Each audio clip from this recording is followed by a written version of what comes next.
जन्म नाही पुन्हा।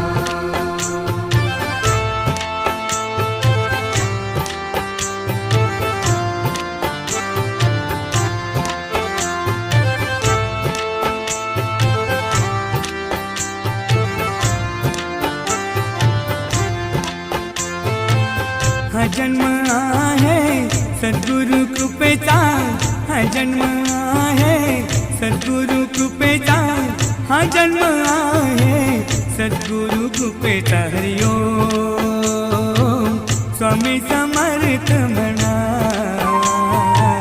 हा जन्म